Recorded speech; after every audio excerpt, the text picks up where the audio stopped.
Assalamu alaikum wa rahmatullahi wa barakatuh mes frères et sœurs. Si vous êtes tombés sur cette vidéo, sachez que ce n'est pas un hasard. Peut-être qu'Allah veut que vous entendiez ce message en ce moment précis. Et si Allah ne vous a pas laissé dans votre vie quotidienne, alors prenez un instant pour vous abonner, aimer cette vidéo, la partager et surtout, commentez Allah Akbar en signe de gratitude. Restez bien jusqu'à la fin, car ce que je vais vous dire est un trésor inestimable pour ce mois béni de Ramadan. Le Ramadan n'est pas seulement un mois où l'on s'abstient de manger et de boire, c'est bien plus que cela. C'est un mois de purification, un mois de transformation, un mois où chaque instant peut changer votre destin.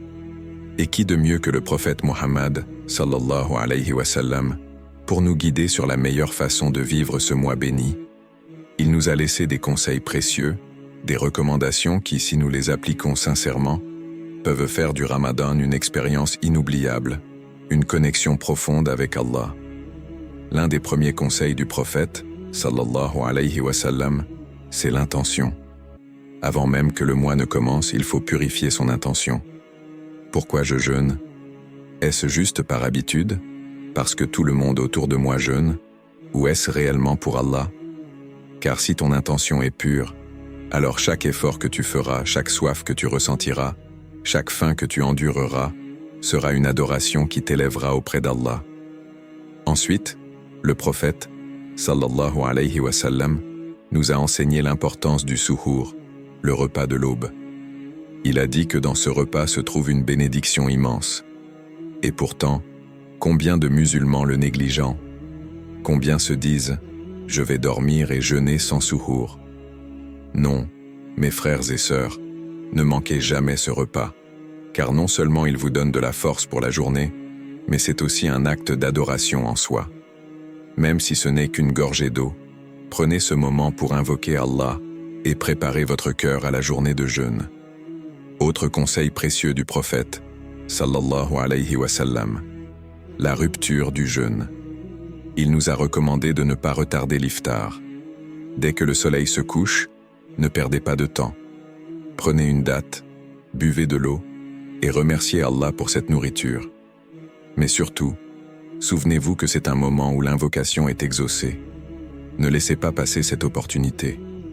Juste avant de rompre votre jeûne, levez les mains et demandez à Allah tout ce que votre cœur désire. Il écoute, il répond. Mais encore faut-il que nous fassions l'effort de lui demander. Le Ramadan est aussi un mois de prière. Le prophète, sallallahu alayhi wa sallam, nous a montré l'exemple en se levant chaque nuit pour prier, même quand ses pieds enflaient. Il savait que c'est dans ces nuits que l'on trouve la proximité avec Allah, que l'on ressent cette lumière intérieure. Mes frères et sœurs, ne laissez pas les nuits de Ramadan être comme les autres nuits de l'année.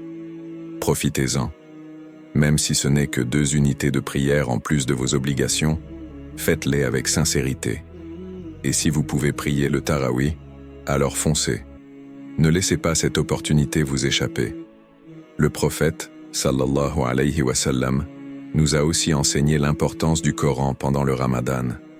C'est durant ce mois que la révélation a commencé. Ce n'est pas un hasard. Le Coran est notre guide, notre lumière dans l'obscurité. Posez-vous cette question. Combien de temps passez-vous sur votre téléphone chaque jour? Combien de vidéos regardez-vous? Combien de messages échangez-vous? Et maintenant, comparez cela au temps que vous passez avec le Coran. Soyons honnêtes.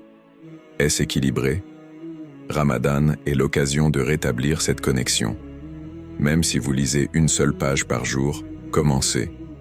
Même si vous écoutez une seule sourate en allant au travail, faites-le. Car chaque verset que vous lisez, chaque lettre que vous prononcez, est une lumière qui entre dans votre cœur. Et puis, il y a le comportement. Le prophète, sallallahu alayhi wa sallam, nous a mis en garde. Le jeûne ne se résume pas à l'abstention de nourriture et de boissons. Il a dit que si quelqu'un ne délaisse pas le mensonge et les mauvais comportements, alors Allah n'a pas besoin qu'il s'abstienne de manger et de boire. Subhanallah.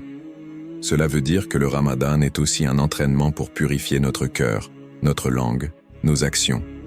Évitez la colère, évitez les disputes. Si quelqu'un vous provoque, dites simplement « Je jeûne ». Contrôlez votre langue, car une seule parole peut gâcher une journée entière de jeûne. Et enfin, il y a la générosité. Le prophète, sallallahu alayhi wa sallam, était le plus généreux des hommes, et pendant le Ramadan, il l'était encore plus. Il donnait sans compter. Il savait que ce mois est une occasion en or pour multiplier les bonnes actions. Mes frères et sœurs, donnez. Même si vous n'avez que peu, donnez. Même un sourire est une aumône. Partagez un repas avec quelqu'un. Offrez une date à une personne qui jeûne. Aidez un frère ou une sœur en difficulté. Car chaque acte de bien que vous faites pendant ce mois est multiplié par Allah. Alors maintenant, prenez un moment pour réfléchir. Comment allez-vous appliquer ces conseils du prophète sallallahu alayhi wa sallam pendant ce Ramadan? Qu'allez-vous changer dans votre routine pour en faire le meilleur Ramadan de votre vie? Parce que, mes frères et sœurs, nous ne savons pas si nous verrons un autre Ramadan. Ce pourrait être le dernier. Alors vivons-le comme si c'était notre dernière chance d'obtenir la miséricorde d'Allah. Mais mes frères et sœurs, il y a encore des conseils du prophète, sallallahu alayhi wa sallam, qui peuvent transformer votre Ramadan. Vous avez vu l'importance de l'intention, du Coran, de la prière et du bon comportement. Mais il y a encore des trésors à découvrir. L'un des plus grands bienfaits du Ramadan, c'est l'opportunité du pardon. Le prophète sallallahu alayhi wa sallam a dit « Celui qui jeûne le Ramadan avec foi et en espérant la récompense d'Allah, ses péchés passés lui seront pardonnés. » Mais cela ne veut pas dire simplement s'abstenir de manger et attendre la fin du mois. Cela veut dire se repentir sincèrement, revenir à Allah de tout son cœur. Ramadan est un moment où les portes du paradis sont grandes ouvertes. Vous imaginez? Allah vous appelle à revenir vers lui. Il vous tend la main. Alors, pourquoi attendre? Demandez pardon, encore et encore, parce que nous sommes tous des pécheurs, et Allah aime ceux qui se repentent. Et justement, l'une des nuits les plus importantes du Ramadan, c'est Laylatul Qadr. Le prophète, sallallahu alayhi wa sallam, a dit « Celui qui prie pendant la nuit du destin avec foi et en espérant la récompense d'Allah, ses péchés passés lui seront pardonnés. » C'est une nuit meilleure que 1000 mois, une nuit où les anges descendent, où Allah décrète les destinées. Mais combien la recherche véritablement? Ne dormez pas pendant ces 10 dernières nuits, ne laissez pas cette occasion passer. Si vous saviez l'ampleur de cette nuit, vous supplieriez Allah sans relâche. Et puis, il y a un autre secret du Ramadan, la patience. Le jeûne nous apprend à contrôler nos envies, nos désirs, notre colère. Et le prophète, sallallahu alayhi wa sallam, nous a dit que le jeûne est une protection contre l'enfer, une protection contre nos propres faiblesses. Vous voulez savoir si votre Ramadan est réussi? Regardez comment vous êtes à la fin du mois. Avez-vous grandi spirituellement? Êtes-vous plus patient, plus doux, plus proche d'Allah? Car si après Ramadan, rien n'a changé en vous, alors il faut se poser des questions. Le Ramadan est une école, et celui qui en sort sans apprentissage a perdu une opportunité immense. Il y a aussi l'importance de renforcer les liens. Ramadan est un mois de fraternité, un mois où l'on renforce les liens familiaux, où l'on pardonne aux autres. Combien de familles sont brisées à cause de disputes, de rancunes, de malentendus? Mais combien aussi de cœurs peuvent être réunis si l'on fait un pas vers l'autre? Le prophète, sallallahu alayhi wa sallam, nous a enseigné que celui qui coupe les liens de parenté n'entrera pas au paradis. Alors prenez ce Ramadan comme une opportunité pour pardonner, pour tendre la main, pour réconcilier. Car Allah aime ceux qui pardonnent et il récompense les cœurs purs. Et enfin, il y a l'aumône. Le prophète, sallallahu alayhi wa sallam, nous a montré que la générosité pendant le Ramadan est une clé pour la miséricorde d'Allah. Il donnait sans compter, il nourrissait les pauvres, il aidait ceux dans le besoin. Et aujourd'hui, il y a tant de musulmans qui souffrent, qui n'ont rien à manger pour l'iftar, qui passent des nuits dans la difficulté. Ne les oubliez pas. Même un petit don peut être immense aux yeux d'Allah. Même un repas offert peut être la cause de votre salut. Ne laissez pas passer cette opportunité. Mes frères et sœurs, maintenant, je veux que nous fassions une invocation ensemble. Unissez vos cœurs, levez vos mains et ressentez chaque mot, car Allah écoute, il répond à ceux qui l'invoquent avec sincérité. Ya Allah, toi qui es Ar-Rahman, Ar-Rahim, le très miséricordieux, nous venons à toi en ce mois béni de Ramadan, les cœurs remplis d'espoir et les yeux pleins de larmes. Ya Allah, accepte notre jeûne, accepte nos prières, accepte nos repentirs.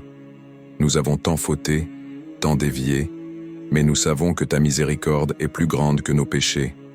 Ya Allah, pardonne-nous, pardonne à nos parents, à nos familles, à toute la communauté musulmane. Ya Allah, guide-nous sur le droit chemin. Éloigne-nous de tout ce qui nous éloigne de toi.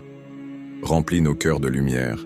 Fais de nous des serviteurs sincères, des musulmans meilleurs, des croyants qui se lèvent pour toi. Ya Allah, facilite notre pratique. Donne-nous la force de rester ferme après le Ramadan. Ne nous laisse pas retomber dans l'insouciance. Ya Allah, accorde-nous Laylatul Qadr. Écris-nous parmi ceux dont tu as décrété le pardon, la réussite et le bonheur éternel. Ya Allah, exauce nos invocations, guéris nos maladies, soulage nos peines, remplace nos tristesses par ta sérénité. Ya Allah, ouvre pour nous les portes de ta miséricorde, de ton amour, de ton pardon. Ya Allah, accorde-nous une belle fin, une mort en état de foi, une réunion avec toi au paradis. Ya Allah, protège nos frères et sœurs opprimés partout dans le monde. Soulage leurs souffrances, apporte-leur la victoire, sois leur soutien quand tout le monde les abandonne. Ya Allah, fais descendre ta paix sur cette Oumma, unis nos cœurs, renforce notre fraternité. Ya Allah, accepte cette invocation, ne nous renvoie pas les mains vides. Nous n'avons personne d'autre que toi. Toi seul est notre espoir, toi seul est notre refuge. Par ta miséricorde, exauce-nous. Amin, Amin, Amin. Mes frères et sœurs, que cette invocation soit un moment de connexion avec Allah, que ce Ramadan transforme nos vies et nous rapproche de lui. Partagez cette vidéo, faites-la écouter à vos proches, car peut-être qu'à travers cela, quelqu'un retrouvera le chemin d'Allah. Qu'Allah vous bénisse et vous accorde le meilleur ici-bas et dans l'au-delà. Amin.